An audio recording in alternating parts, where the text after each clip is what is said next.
Hey guys, so I'm making dinner and I already did this part, but making breaded chicken. I use graham crackers or Italian herbs breadcrumbs, but today I'm using graham crackers, and the seasoning I put in it is onion powder, garlic powder, seasoning salt, and Italian seasoning. And then the eggs. The eggs are used as the coating. It's kind of like a glue. Okay, so I usually use about 2 or 3 eggs. Get those cracked. Clean off that. Whisk up the eggs.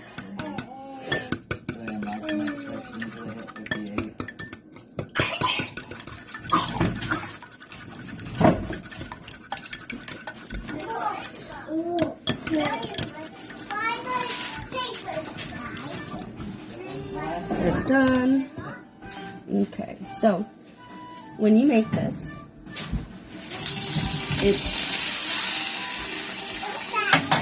Butter, go play.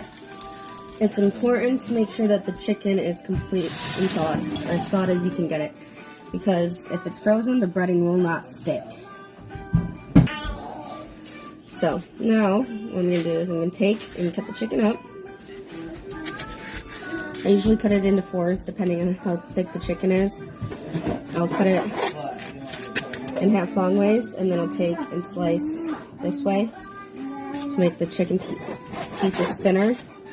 But this chicken is pretty thin, so I'm just going to leave. I'm just going to cut this one into 3 different pieces because part of it's still pretty thin. So then, there's that. I got 3 pieces of chicken here because that's just the way it was bagged up. When I buy my groceries, I take the meat and I put it in Ziploc bags. The chicken, I usually do 2 pieces of chicken per bag because that's enough to feed the people in my house for 1 meal. And then I do the same with burger. A hack with burger that I learned from my mother-in-law. You take burger, put it in a Ziploc baggie, roll it, flatten it out as flat as you can get it. Then it is so much easier to thaw out and faster. It only takes like 10 minutes to thaw, as opposed to like an hour if you leave it in the package.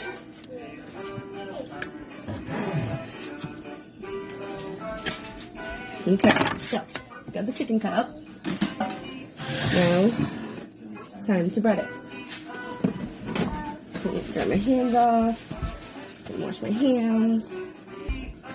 Okay, my hands are washed. Get them a little more dry. And what I do is, while I'm getting all this prepared, I take a pan, depending on how you're going to cook it.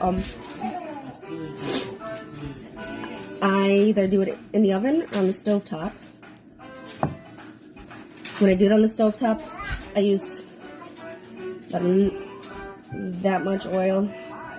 But I'm doing it in the oven today, so what I do is I take it and put some butter in the pan while I'm preparing all this.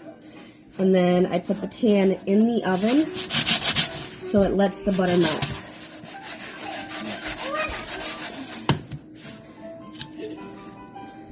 The butter helps not only to get the chicken cooking, but it helps keep it from sticking to the pan as well. And with this part, you can use a spoon to put the graham crackers on, but for me, it's just easier to shake it, easier and faster. Same with doing it like this. You can use a fork if you don't want to touch the eggs, but doing it this way, it's just faster.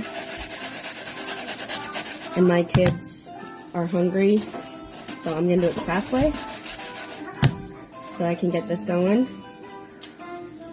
And what I plan on making with this is some corn and mashed potatoes and gravy. So.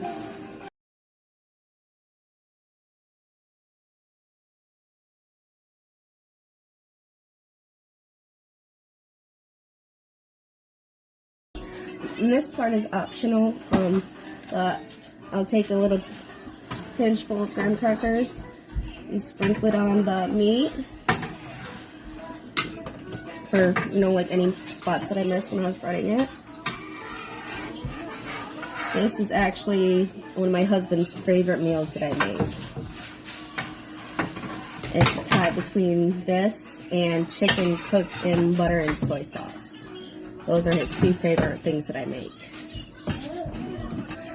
And when you're breading the chicken, make sure you flip it over and then bread it again. It is the easiest way to get both sides, at least in my opinion. But I'm going to pop this in the oven, and then I'm going to check it in about 30 minutes and flip it. And then when I do that, I'm going to start the rest of the stuff for dinner. Alright guys, here's the finished product. When I flipped it over, I put a little bit more butter in the pan because it needed it. But there we go. Nice and crispy, and that's the best way to eat it, in my opinion. But yeah, and there you go. Bye. Bye guys.